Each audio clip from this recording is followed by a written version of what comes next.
Shalom bana na nzambe. Nazana liki ke boza malamu place bozali. Nzamba azobatela aosunga bino. Ngape naza malamu place nazali. Nzamba azosunga nzamba azobatela. Yango totoni nzambe botoni mpona ngolu na ye. Mpona makasi azopesa biso. Pe mpona nyonso azosala na kati ya bomoi na biso.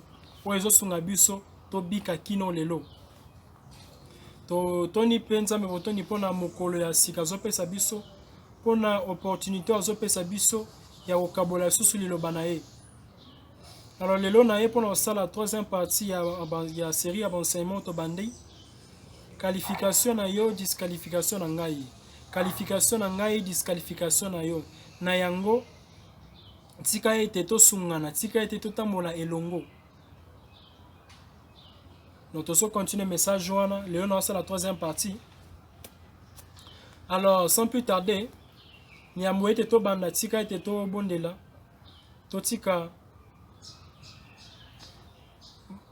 Totika na mangonga o na maboko ya Nzambe. Nzambe ayeba kosunga biso, Nzambe ayeba kokamba biso na nzela ya Molimo Mosantu. To bondela na kombo na Yesu Kristo. Nzambe tata mokeli ya likolo pe na se totondi yo botondi pona maso osala pona biso. Obateli biso kino lelo. Peso pesa biso opportunité, opesa biso ngolu wana ya kokabola susu liloba na yo. Ezana makasi ya moto te. Ezana nguya moto te. Mais ezana bolingo na yo. Nde tozobika kino lelo. Yango totondi yo botondi pona ngo na kombo na Yesu Kristo.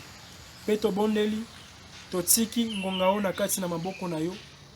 Zala na biso ne bandeli kino na suka na kombo na Yesu Kristo. Lobela biso pe sunga biso toyoka yo. Fongola matoi na biso, fongola mitema na biso, toyeba na koyamba liloba na yo na kombo na Yesu Kristo. Nzambe tata na pameli molimo nyonso ya distraction na ya confusion na kombo na Yesu Kristo. Pe nyonso Satan azosala mpona kointerprete mabe bangonga oyo. Na telemela yango na kombo na Yesu Kristo. Nyonso Satan azosala na telemela yango na kombo na Yesu Kristo. Zwa lokumu pe nkembo. Lelo pe libela na kombo na Yesu Kristo. Neto bona libongo. Amen. Oui, balingami na Nzambe. Ni na bana koloba, tozo sala troisième partie ya leçon na biso. Et na ngolo Nzambe, to clôturer bientôt. Donc après troisième partie, je vous en appelle c'est biso makoki to sala quatrième partie pour clôturer série d'enseignement oyo. Et puis pour kena enseignement misusu, on Nzamba kopesa biso. Alors les autres dans la écriture mi balé ya kutanga. Lecture liboso to sa on a beaucoup ya nombre. Nombre chapitre 32. Nombre chapitre 32. To tanga ko bana verset liboso kino 9e verset, pe to ko sauter pour na tanga 16e kino 18e verset. Pe to okene na bokani ya sika Nouveau Testament pona kotanga Luc 22 kobana verset 31 kino verset 32. Alors tout ça lecture liboso na livre ya nombre 32 kobana verset liboso Bible biboy. Les fils de Ruben et les fils de Gad avaient une quantité de troupeaux, une quantité considérable de troupeaux. Ils virent que le pays de Jazer et le pays de Galéad était un lieu propre pour des troupeaux. Alors les fils de Gad et les fils de Ruben vinrent auprès de Moïse, du sacrificateur Éléazar et des princes de l'assemblée, et leur dirent: Ataroth, Dibon, Jazer, Nimra, Eshbon, Eleale, Shebam, Nebom, Béon, ce pays que l'Éternel a frappé devant l'assemblée d'Israël était le propre pour des troupeaux. Et tes serviteurs ont des troupeaux. Ils ajoutèrent: Si nous avons trouvé grâce à tes yeux, que la possession de ce pays soit accordée à tes serviteurs, et ne nous fais point passer le Jourdain, Moïse répondit au fils de Gad et au fils de Ruben: vos frères iront-ils à la guerre et vous resterez-vous ici? Pourquoi voulez-vous décourager les enfants d'Israël de passer dans le pays que l'Éternel leur donne? Ainsi firent vos pères quand je les envoyais de Kadesh Barnéa pour examiner le pays. Ils montèrent jusqu'à la vallée d'Eshcol, et après avoir examiné le pays, ils découragèrent les enfants d'Israël dans le pays que l'Éternel leur donnait. Versets 16 à 18. Ils s'approchèrent de Moïse et ils dirent: nous construirons ici des parcs pour nos troupeaux et des villes pour nos petits enfants. Puis nous équiperons en hâte pour marcher devant les enfants d'Israël jusqu'à ce que nous les ayons introduits dans le lieu qui leur est destiné. Et nos petits enfants demeureront dans les villes fortes à cause des habitants du pays. Nous ne retournerons point dans nos maisons avant que les enfants d'Israël aient pris possession chacun de son héritage. Parole du Seigneur. Luc chapitre 22. Luc 22, du 31e au 32e verset.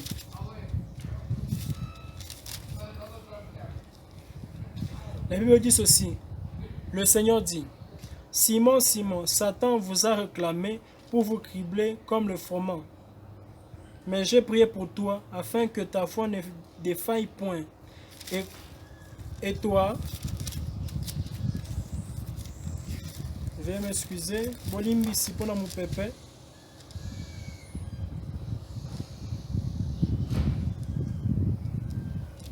Et toi, quand tu seras revenu, affermis tes frères. Liloba ya Nzambe. Bandeko balingami ndenge na baneka koloba, tozokoba na troisième partie ya enseignement na biso, oto banaki fois passé. Qualification na yo, disqualification na ngai. Qualification na ngai, disqualification na yo. Na yango tika ete tosungana, tika ete totamola elongo. Place oza makasi, peut-être nga naza makasi te. Place nga naza makasi, peut-être yo za makasi te. Alors, nesika ya kosala ba compétition, nesika ya kobundisana, tika ete tosungana totambola elongo. Fois passé, tantôt salaki deuxième partie, to talaki histoire ya Jacob na ba koko na Ephraim na Manassé. To komaki na conclusion selon laquelle promesse ya Nzambe o asalaki epa Jacob ekokisamaki na bana bakoko na ye Ephraim na Manassé. Pona kolakisa que aussi longtemps Ephraim na Manassé na babotami te, ezaneti bilaka ya Nzambe epa Jacob nano ekokisami na mobima nango te.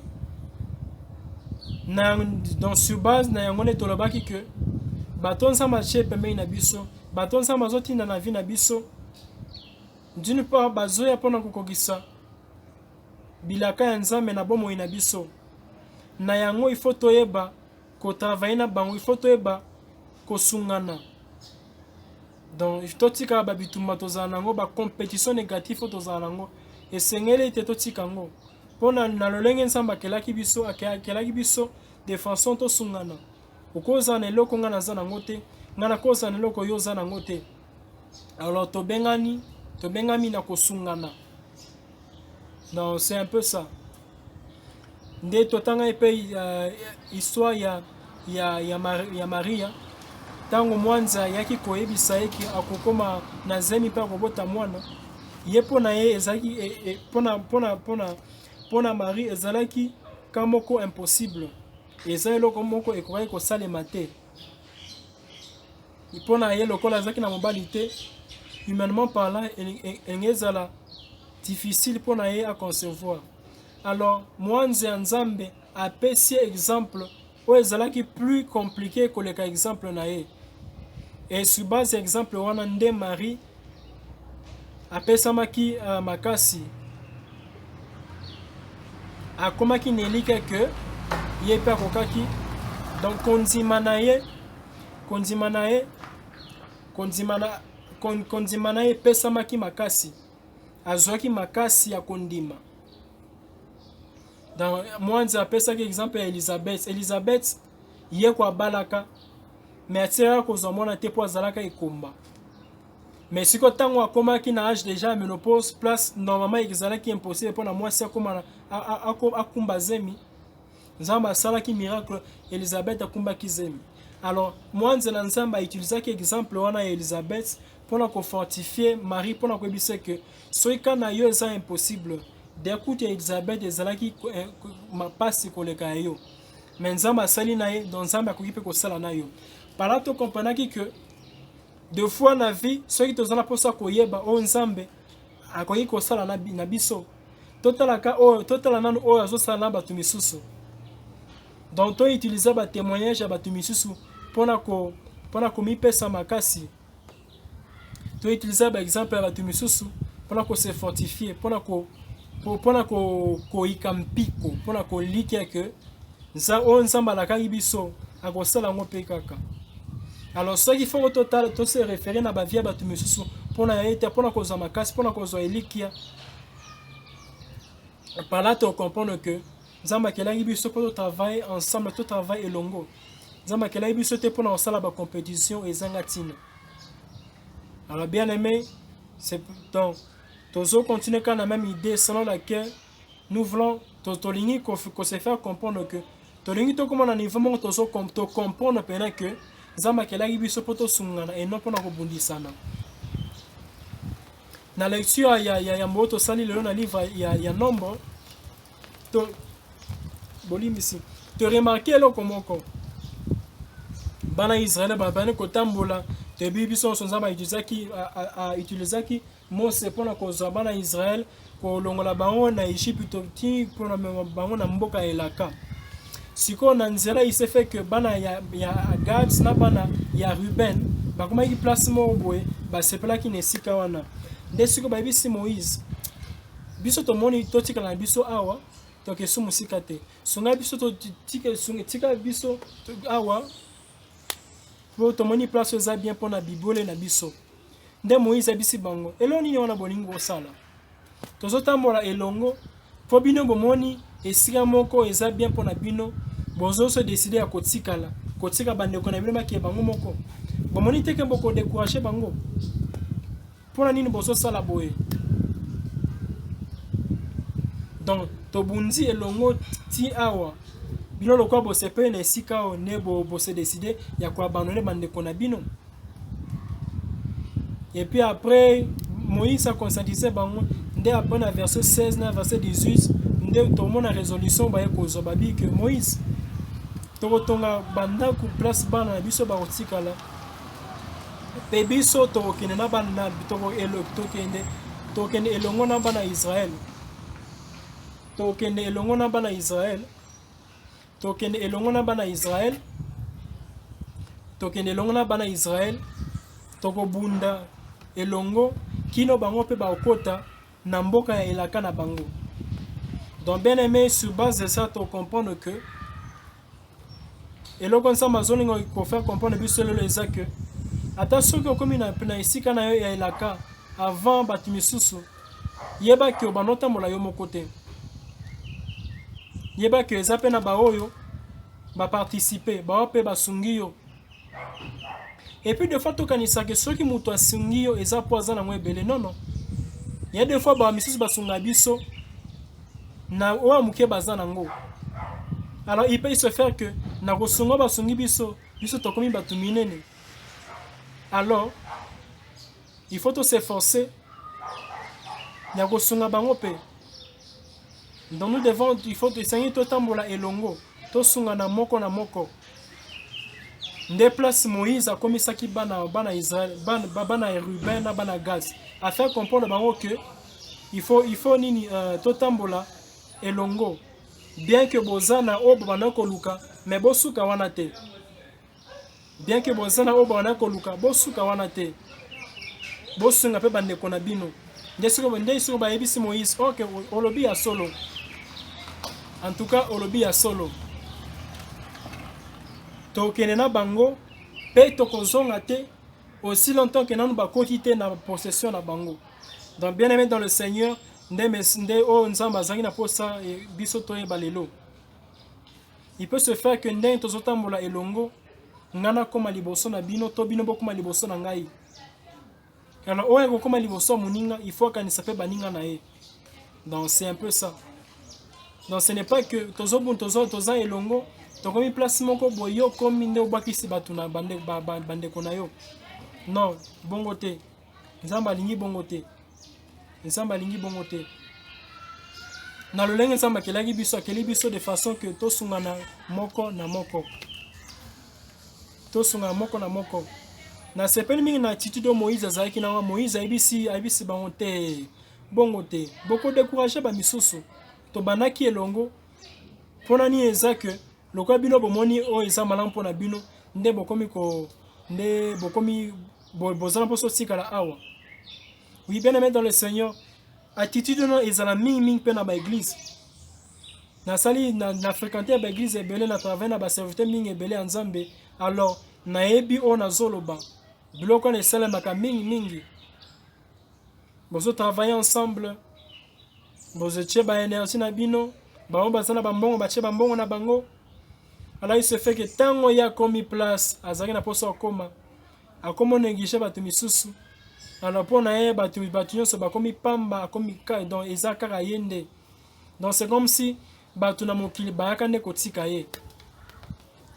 C'est ça le défaut de certaines personnes. Certains batu misusu bakanisa que batu misusu na mokili bayaka nde kotika bango. Donc soki bango bakomi ça va donc. Ata soki basungi ba misusu te bon. Aussi longtemps que bango bakomi donc ça va. Non, bien balinga mina Nzambe bongo te. Nzambe azotinda biso azotinda ngana message pour nous faire comprendre biso que de fois Nzambe akopesa yo eloko moko ngana ozana ngote de façon que yo sunga ngai. Nzambe akopesa ngai eloko moko yo zana ngote de façon ngana sunga yo. Et puis je suis même convaincu qu'il y a certaines personnes aussi longtemps que nanu mentalité o eza inculqué te na mitu na bango Nzambe akofungola bango bikuke te. Balinga mina Nzambe il faut tozala délivrer na égoïsme. Égoïsme eza malamu te. Égoïsme eza malamu te. Na yango tanto kene ememi biso na lecture ya mibale tosalaki. Lecture ya mibale tosalaki na Luc 22. Luc 22 31 kino 32.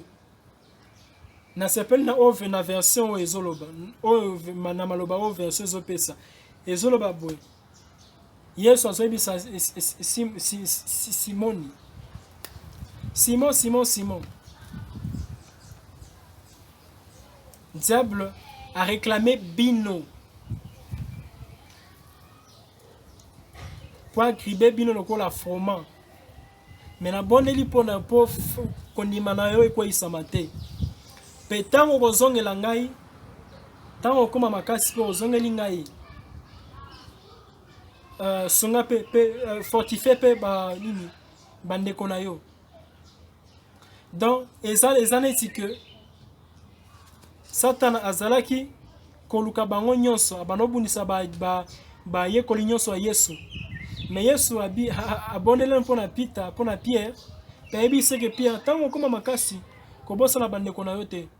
Bien aimé dans le Seigneur, des messages nzamba zopesanga mpona bino lelo. O bozoluka. Nzamba kopesa bino ngo. Mais tango nzamba kopesa bino ngo, bobosa na bandeko na bino te. Bobosa na bandeko na bino te. En effet, Nzamba pambolaka biso po biso pe tozala mapamboli mpona bato misusu. Nzambe bisa Abraham na kopambola yo kino okoma source de bénédiction mpona ba misusu. Donc bien aimé dans le Seigneur, aussi longtemps que nous commis sous la bénédiction pour nous battre sous te. Donc kobanga note nano pas molamité. Nano pas molamité. Nano pas molamité. Donc na nyonso ensemble kosala po na yo. Ezana batu moko nzamba omona ke bako bénéficier na sima na yo. Donc bien aimé dans le Seigneur, tous la terre lokola tous la terre bato oyo bazalaka bozo travailler ensemble.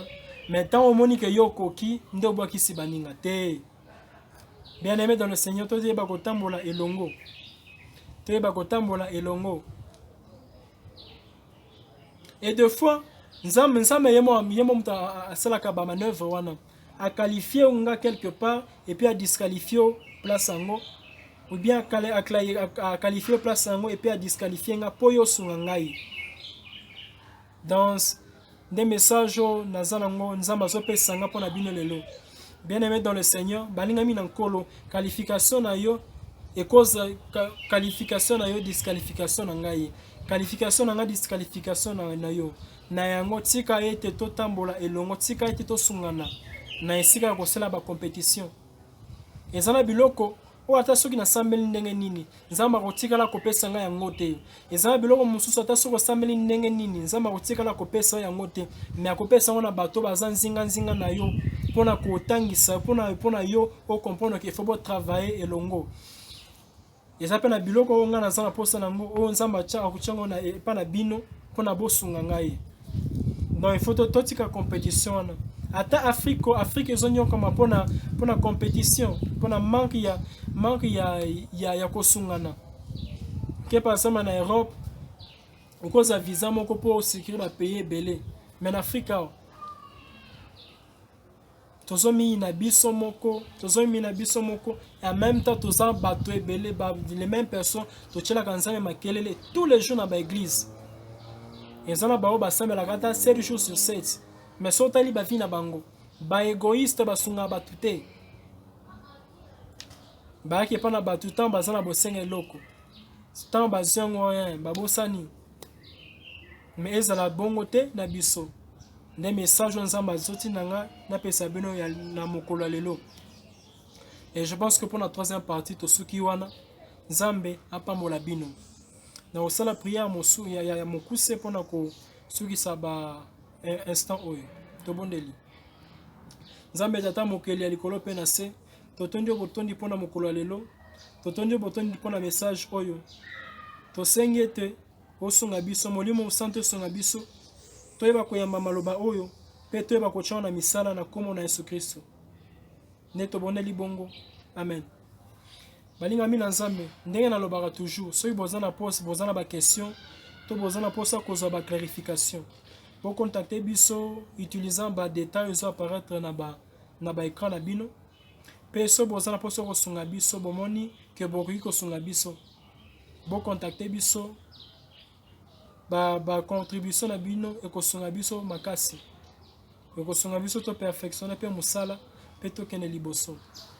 Zama batela bino, zama sunga bino, zama bundela bino na komo na Yesu Kristo. Na tombe bino mokolo elamu. Balinga mina nzambe. Shalom.